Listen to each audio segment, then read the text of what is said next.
Stephen Fry used to say, can you do this, but can you play it in the style of Rossini? Just kind of like testing me out. And I would do this and they would all be like, wow, that's fantastic. So I got to play with David Bowie, Will Smith, Beyonce, amazing. And off the back of that, we got a BBC show, which then there was another chat show. Just 3 of us in the studio. I mean, there's a private audience with Dame Edna, unbelievable. And he said, I'd like to hear a version of Neighbours in the style of Rachmaninoff. Have you heard of him? Now it's got an artificial composer. I mean, it's kind of completely extricated the creative gene from us, isn't it? It's variety. Welcome to the Variety Show podcast with me, Adam Sternberg. Now, today's guest is a pianist who has toured with everyone from David Bowie to Rod Stewart. He was a musical director on a Prime TV BBC programme, and his YouTube channel has had over 4 million visitors. So welcome, Harry the Piano. Thank you very much, Adam. Nice to see you. Thanks for having So me. let's start at the beginning. Tell me about your background. Where did you grow up? So I grew up in West London, in Shepherd's Bush.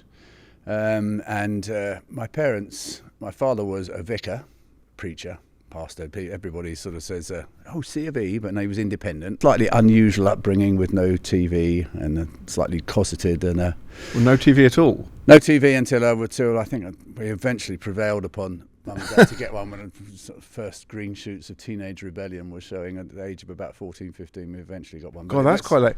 So that must be a bit challenging because, I remember when I was at school, part of it would be talking about what you'd see. Precisely, yeah. So you were left out of all those conversations. And in fact, I remember I was put in a new class and I just, did you see so-and-so? Yeah, I saw it. Wasn't it amazing? It's just sad, isn't it? Just kind of pretending that you'd seen things, and go, yeah, did you see the $6 million man? Yeah, did you see him run? Yeah, it was amazing. And now you see, I suppose we've gone full circle. We've gone into a society where, they're thinking of legislating that under 16s can't watch social media. So... Yes, I mean, you always get those reactions to new technology, don't you? But I mean, there's a good case to be made for it. It's so harmful. The harm is, it's undeniable, isn't it? What it's doing to kids and this just access, it's just bringing these really strange and horrible people into kids' bedrooms. And that's pretty easy to argue against, isn't it? I mean, I know then that's the argument is they'll just go off to somewhere even worse. It's like the black market; they'll find alternatives or something. But I don't know. That's true. Well, maybe we're getting political very early doors here. Yes. Let's get back on track. Let's get to the music, baby. Music, right? Tell me about your sort of musical beginnings. When did you start? So, when I was about 4, I think. One of my dad's church members donated us. I think it either passed away or donated it in a move a upright piano. To me, it was like a huge new toy. We were pretty poor. My parents were both working class, and the church salary wasn't great because it was independent and came from the sort of offerings every week. And Mum was essentially Dad's secretary as a sort of church vicar's wife, So this piano arrived, and I started to pick out tunes with one finger very easily and understood how it all worked. I remember playing Puff the Magic Dragon. So, we won't go into that one. No, I know, exactly. I was only 4, Adam. Already into the hard stuff.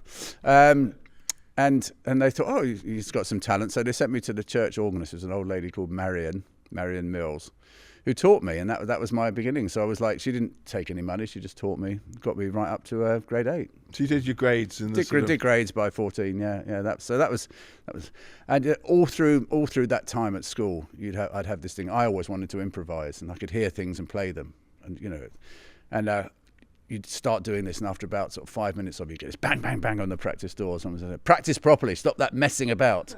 It was always dismissed as messing about, and now I earn my living from it. There you go. Improvisation. So while you were at school, then did you start performing in concerts and stuff? I mean, I went down the obvious route at first, and was did a couple of concertos at school and bits and pieces, but I always wanted to be, the kind of the improviser and do the other stuff. And I was obsessed with jazz from about the age of 15. And then I joined this kind of school dramatic society and musically directed some shows. And that's when you could start doing arrangements and playing all these other songs. And I remember that was the first time I truly felt happy at that school that I was at, was like being in the pit with a bunch of musicians, and I'd done the arrangements, and it was a brilliant show, and there was camaraderie. Do you remember what the show was? Well, they used to do these huge sort of. It was the whole music, the arts thing at our school was built on a medieval guild. So it was called the kind of the big showpiece was called the Jantaculum. It was like, and they'd sort of amalgamate 6 or 7 musicals and have songs from them all. And some crazy plot that joined it all together, written by the English department, So it was like, it would sort of like basically it was old musicals and a few pop songs thrown in, And you I was so happy. And you arranged that. On that year, that was that was a really brilliant bit of light touch teaching by my old music master. He let me do it. Usually it would be him conducting the band, but he sat in the audience and let me do it and do the arrangements. And that's when I thought, this is what I want to do. So that was your light bulb moment, the moment that you thought, this is what I want to do. It just made me really happy. So I know I want some more of this, Partly because it's like being socially awkward. Suddenly you've got this sort of bunch of people going, wow, that was great. Wow, you were amazing. Very seductive when you're a schoolboy. No. And it's interesting. I've spoken to a number of people, magicians in particular, who found it whilst at school their way of being accepted, if you like, or being popular, or making people, people who can make people laugh. Yeah. There are always people at school who can mimic the teachers, for example. Yes.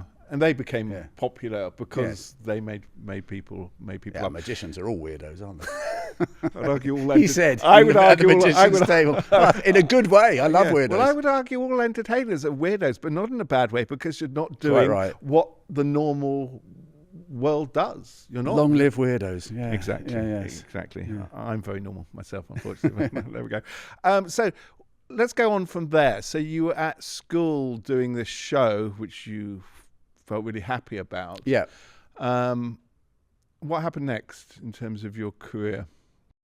Well, just having had that sort of upbringing, I just wanted to choose a university to put several hundred miles between me and home.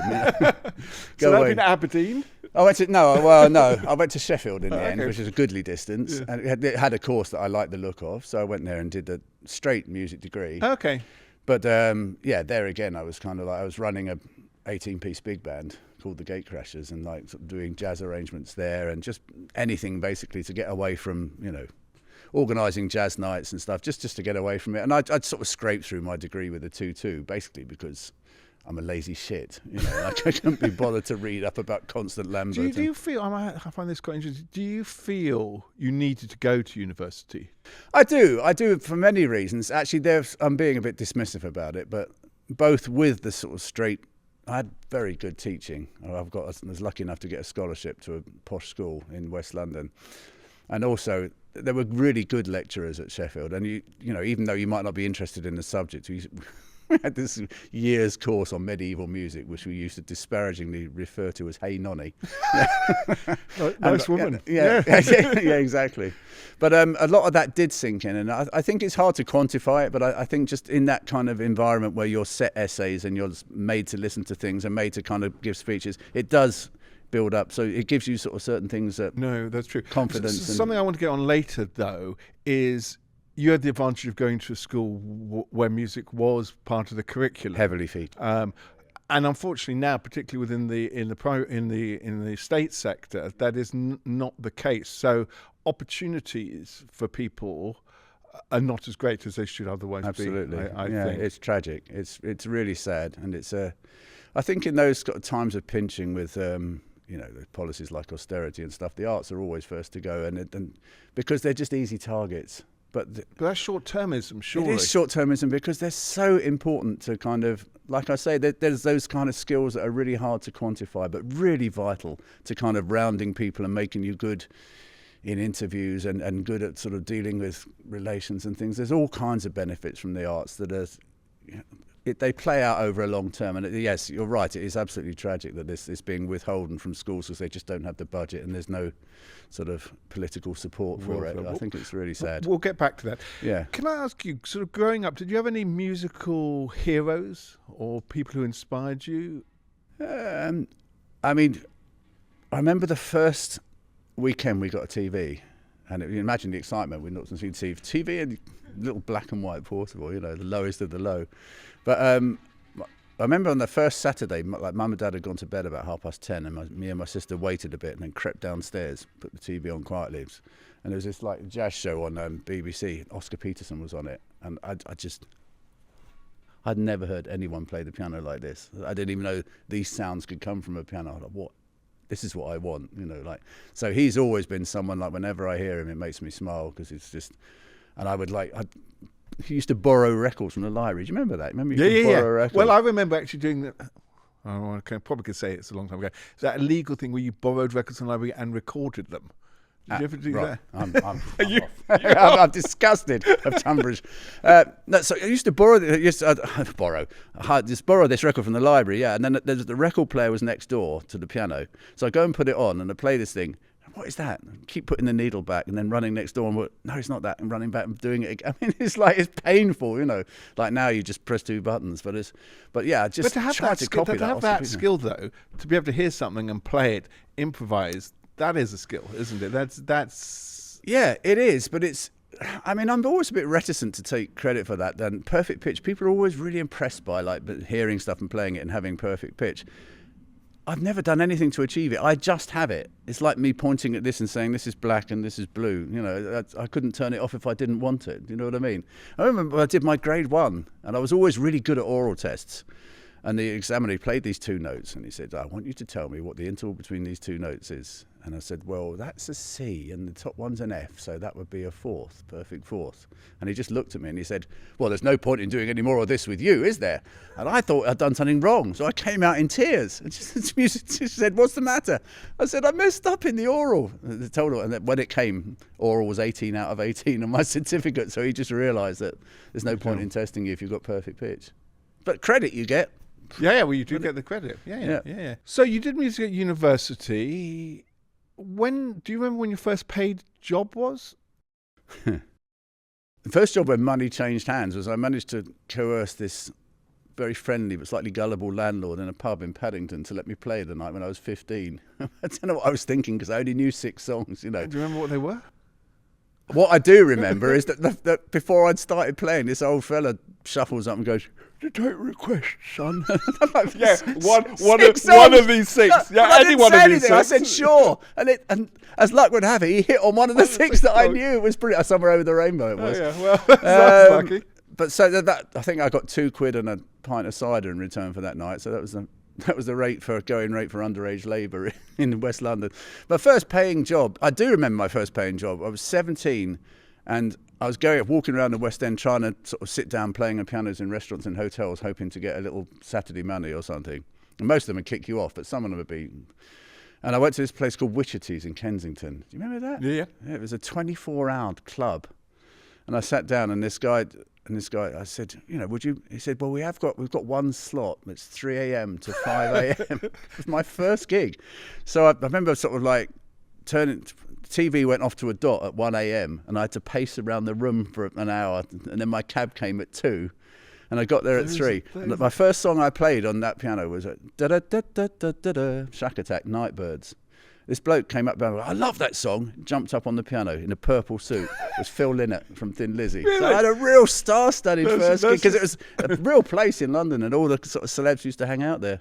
And then I went on later to work in the Groucho Club, so I've always been surrounded by ne'er-do-well celebs, late-night celebs. Yes. Yeah. No. The act that you have now, your improvised act, how did that come about? It's kind of, so I got this gig in the Groucho Club. Somebody had sort of spotted me and put me in there.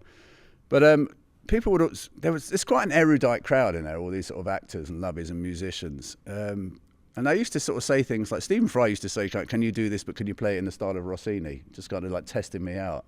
And I would do this, and they would all be like, wow, that's fantastic. So I knew that would be a good thing to put into a show. And I had these routines, like I'd written things like mixing Cole Porter with Beethoven, Beethoven Moonlight Sonata and Night and Day, stuff like this.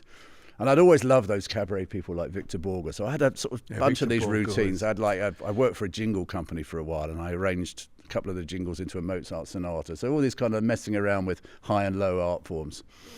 And then I got asked by the Egham Music Society to come and put a show on, did half an hour of that kind of stuff, and then took some requests. And it just kind of grew out of that.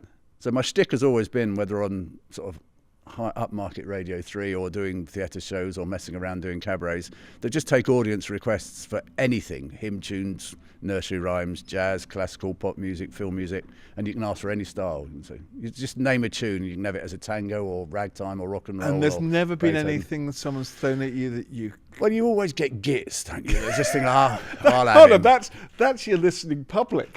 no, but the people who set out to stump you.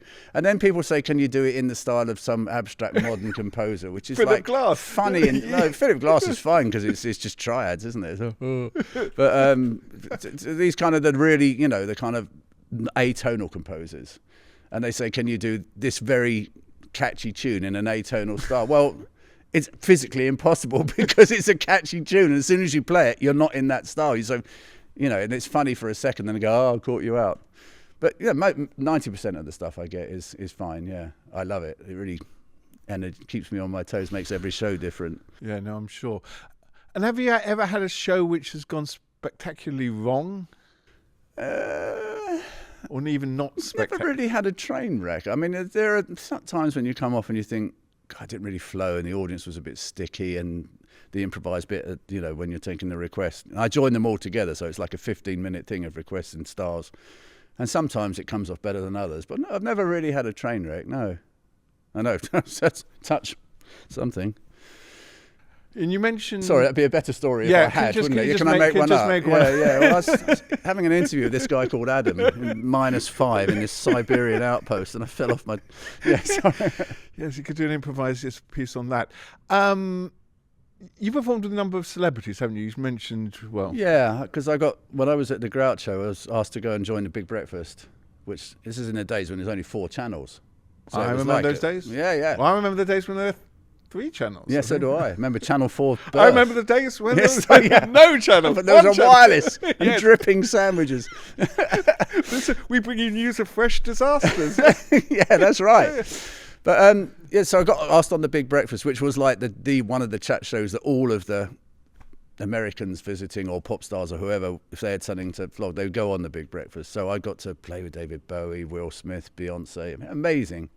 And off the back of that, we got a BBC show, which then there was another chat show that. So what was the BBC show? So the BBC show was Johnny Vaughan Tonight. He was like my old mate from Big Breakfast, and we had a 9-piece band, Adam. Oh, wow. Heavenly. Wow. But I knew we were done for when we had this band and we were doing the pilot, the warm up, and Alan Yentob. And he goes, "Fuck me, there's a lot of them." I knew the second series would be cut down to a trio. Yeah, exactly. Oh, I'll never forget that. I told him that, so I got sat next to him at a gig for Ruthie Rogers at the River Cafe, and I told him that story, and he went, "Sorry." It's such fun to have a series arranging for a 9-piece band. Yeah, so that's hence the celebrity thing. And then once you've kind of done a few of those things, you become known as that. And I became the piano player on TFI Friday, Gloria Hunniford, all sorts of other shows. It's just people. Does that format still exist? I mean, there's no pianist on Graham Norton, is there? There's no. I think Jules Holland must have. Jules Holland, well, he does his own thing, doesn't he? And he's not a regular. You're talking about shows which were regular. Yeah. I mean.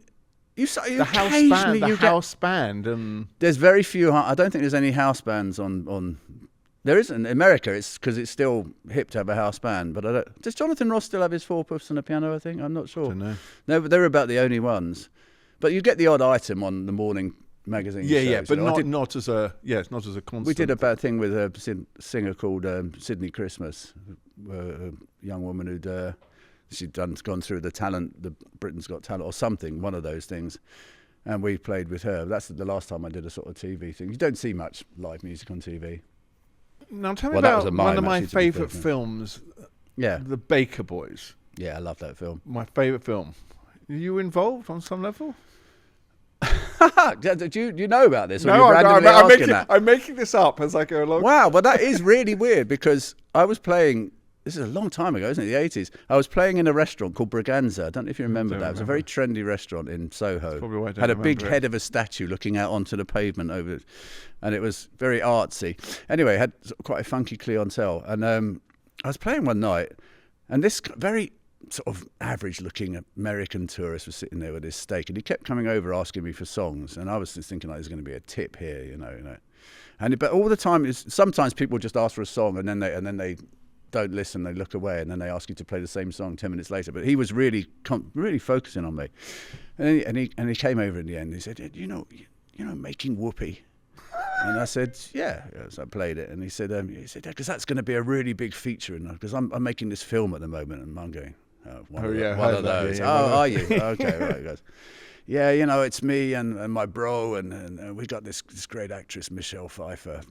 Have you heard of her? I'm like, yes, I have heard of Michelle Pfeiffer. But you're being polite, you know. Oh, really? Oh, that's interesting. He goes, yeah, it should be great for them to see you. And of course, what he was doing, he had to have a scene where he played a little bit before they cut to someone else's hands. So he was watching how I did it. And he came back a couple of times, and he never came back with Michelle Pfeiffer. And the first time, I just thought he was a complete making up, fantasist. And then when he left, the manager said, well, you were talking to Bo a lot, weren't you? I said, yeah, I don't know, who is he? He said, no, that is Bo Bridges. He's Jeff Bridges' brother. I was like, shit, that guy was for real. Anyway, when I went to see the film, he did this thing when he had to do an arpeggio up, and then he lifted his hand right up, which is the thing that I do. It's kind of flourishy, but it's quite unusual, and it looks a bit contrived, but I actually do it without thinking about it, just sort of to pull your hand away. And he did exactly that, and I thought, fuck, he's got that from me. So you didn't get credit though. No, but I was showing him all sorts of things on the piano and how to get around, and the shortcuts to do arpeggios and where to put your thumb under and stuff. Yeah, but he basically got massive free lessons from me. Exactly. This multi-millionaire film star. I'm not gonna. Yeah, you will need to edit that. Yeah. Oh well. But yeah, I trained Bo Bridges for the Baker Boys. Unwittingly. Now you can tell me you trained Hugh Laurie. I did train Hugh Laurie. I did have. Yeah, Hugh Laurie was a regular. The crowd in the Groucho all the time was Ben Elton, Lenny Henry, Hugh Laurie, Stephen Fry. All those guys were there every night. And they quite often would sit around the piano. Late 80s, early 90s? Yes, exactly that. Yeah, I did the Grouch from about 1990 to 95. I did it. And Hugh Laurie was always fascinated with the piano. I didn't know that he was a piano player. He is. Yes. So then he said, I'd love to get some lessons from you. So I went off to his house in North London. And I said, well, just play me something so I can see what you're doing. And he started playing this quite fancy Dr. John Boogie Woogie stuff. And he literally got, after about a minute and a half, he got halfway through a bar, and he stopped dead. And I was like, why did you stop? And he said, that's as far as I've got. And he didn't read. He played the record and learnt it note for note going through like that. So he had this completely other way of doing it, which I completely related to. Yeah, so you completely I would do that as well as, I could read a bit. And I taught him for a while, but then he went off to LA and did house and got super, super famous. He was already famous, of course. But then he's got lots of albums. But then he did an album, yeah. Yeah, these film stars that dabble in piano and have hugely successful albums. Now, Dame Edna? Oh, yeah.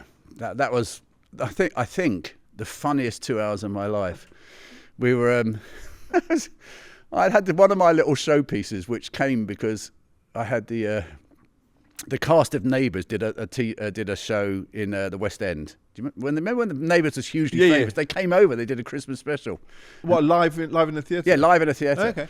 And anyone who was in the West End on that Shaftesbury Avenue strip would get temporary membership to the Groucho. So I met them all.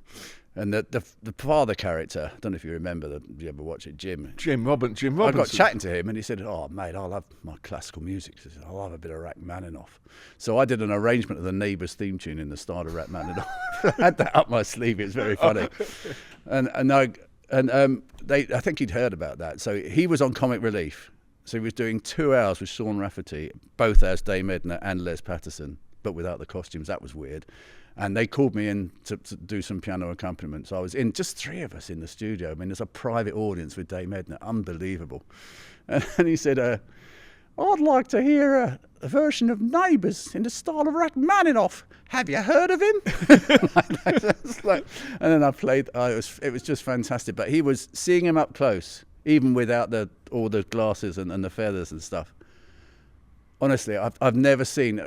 I mean, he was making this stuff up because he was reacting to stuff that had happened that day and Sean and Comic Relief and Sean's questions and stuff.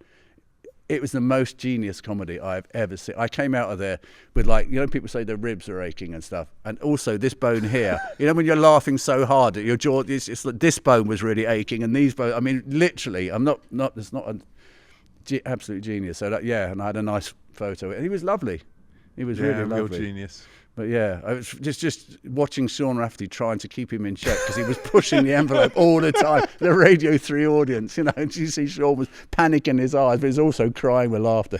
At one point, we were laughing so hard that stuff was coming out of our nose. You know, when you lose all dignity, you're on that rolling on the floor sort of thing. But that's a lovely feeling, though. Isn't it's brilliant. That's brilliant. I didn't want it to end. That laughter 2 hours when you're not in control of your senses, are you? Yeah, the funniest person, without a doubt, that I've ever come across, and also super nice. And I'm just a nobody piano player. You know. No, but you know what I mean. You're not a super.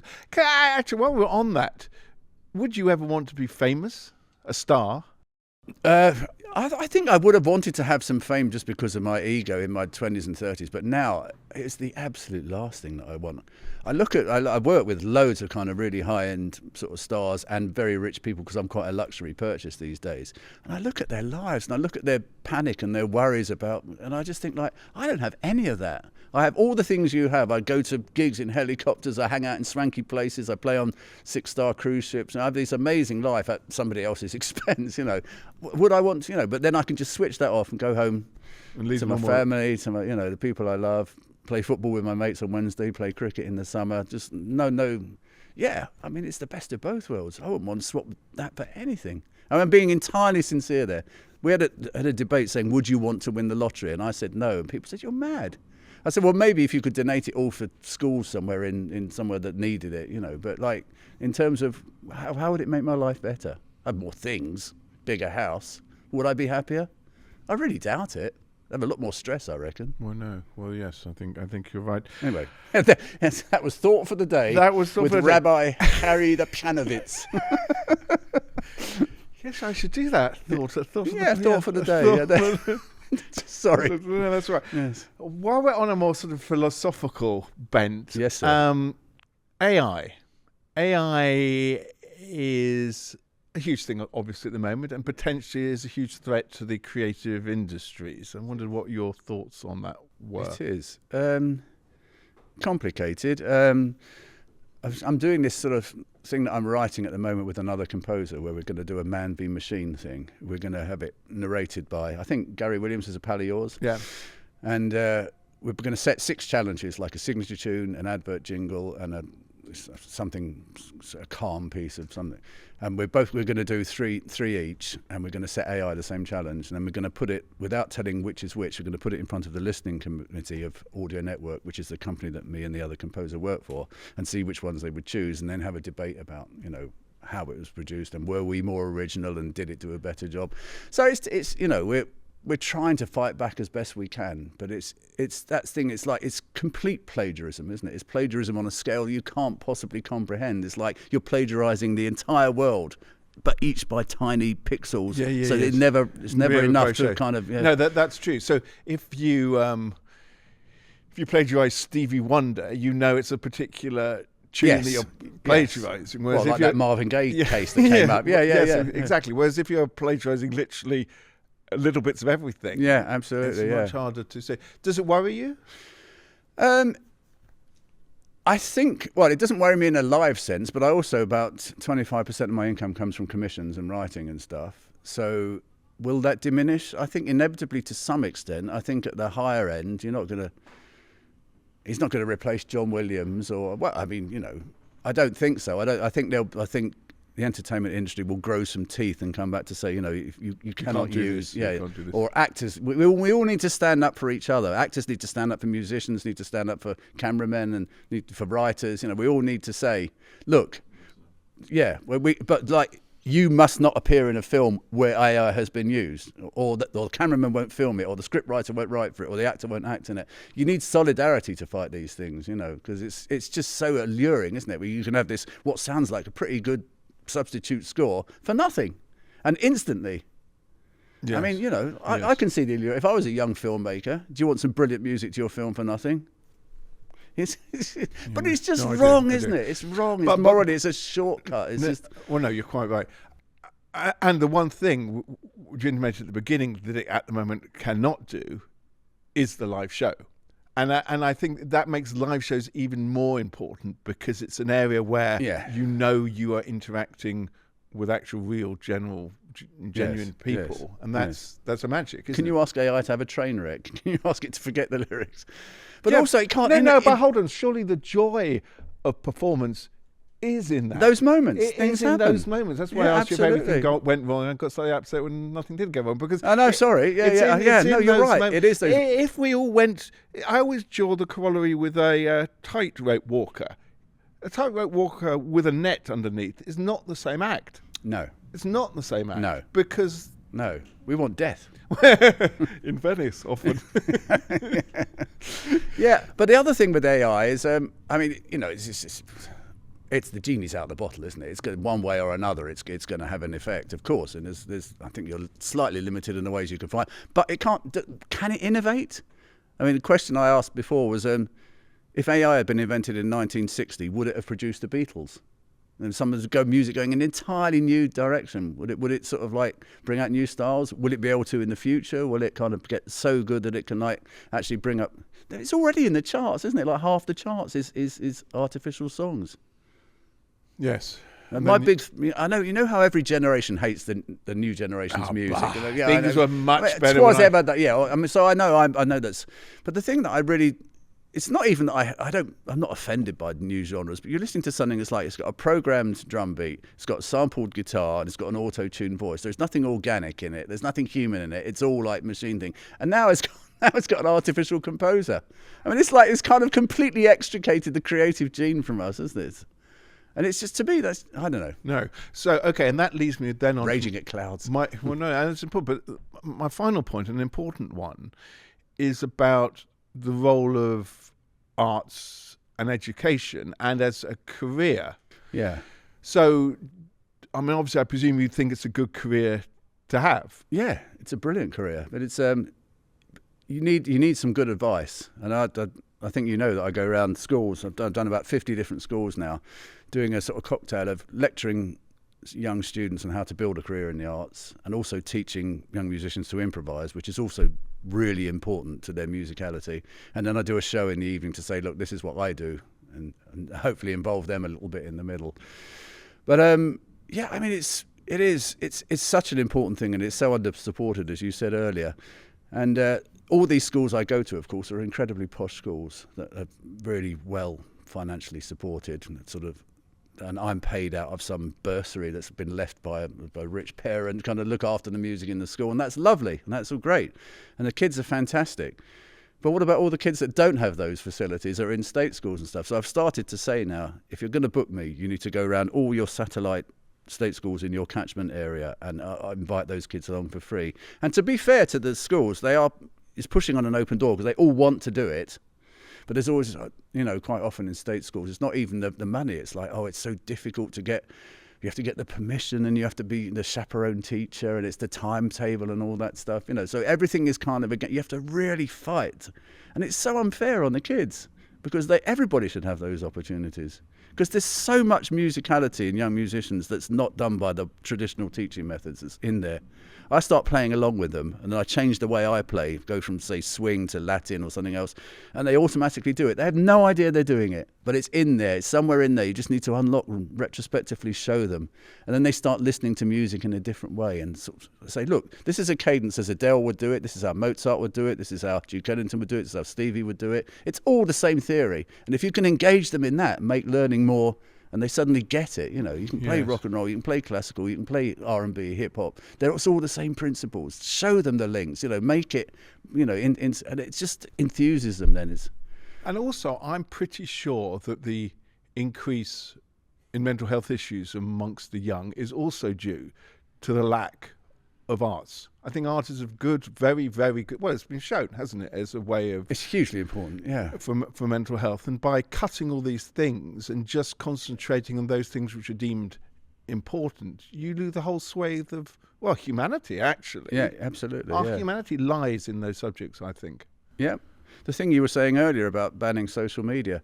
My mate Dave Eitel, who's a brilliant guitar player, used to say this thing to his kids. He used to say, I'm not going to stop you playing games, the screen games, but they will never give you anything back. You finish the game, that's it.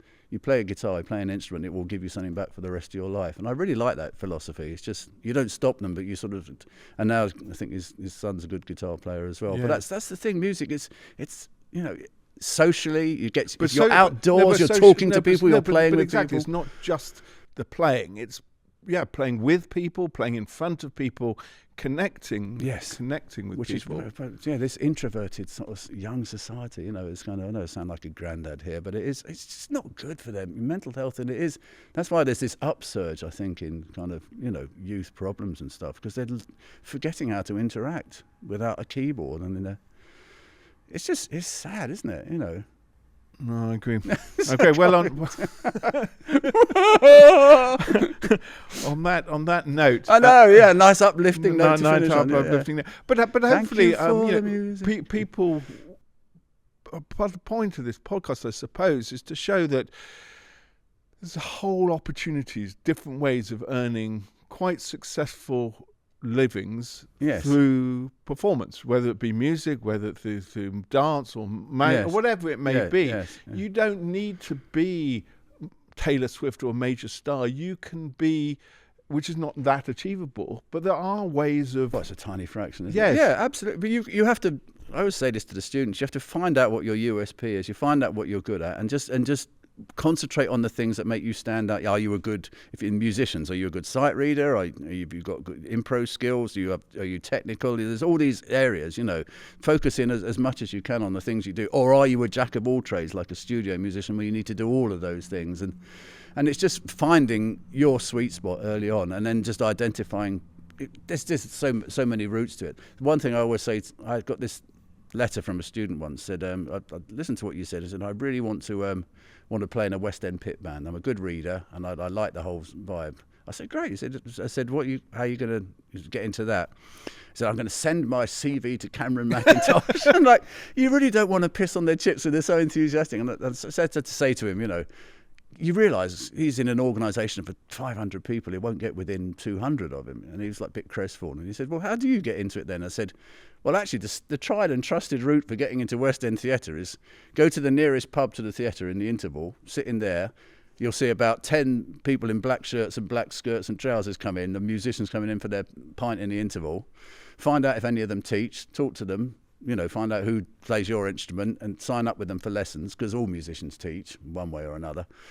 And then 6 months on, when somebody's been doing Les Mis for 20 years and they want a night off to do a jazz gig, they'll put you in as a dep. And that's the kind of tried and trusted, one of the routes, And how would they know that? How would kids know that? But I think that's a good point, isn't it? There's, on one hand, it's being technically adept at playing music, but the other important thing is knowing how to get in, how to market yourself. What are the ways? Not sending a CV to Cameron McIntosh. Actually, though, I can tell you my Cameron McIntosh story while we're here. So I used to write musicals before I started. Did you? Yeah, shit ones. 3 particularly shit musicals, actually. The musical. Shit, the musical.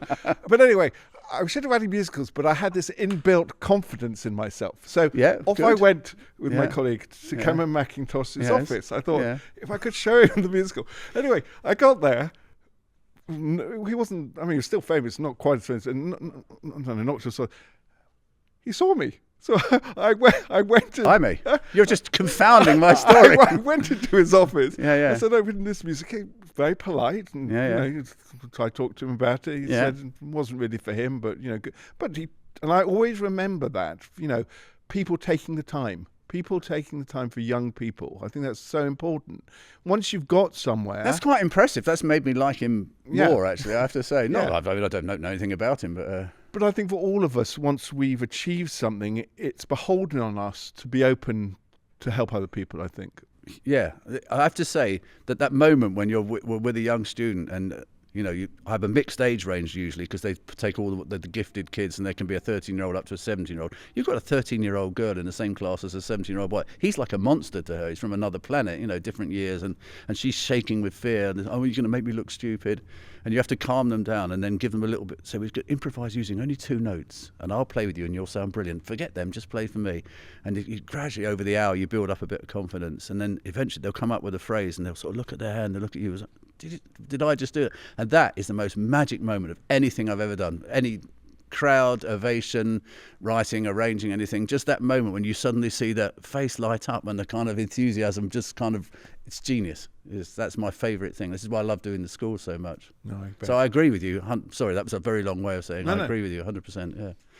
Well, Howie, this has sir. been incredibly fun and interesting. It's been nice to chat to you. Yeah. Enjoyed it. Nice Nice to meet you, in fact. Sorry it's been so cold. But, yeah, even the cameraman's got his hands in his pockets. Look at that. We're editing the steam out on the edit. Editing the... Yeah, you know. yeah. But it's been a delight, so thank you. Likewise, lovely. Thank you for so having me. this was today's episode of the Variety Show podcast. For more information, do follow our socials. Thank you.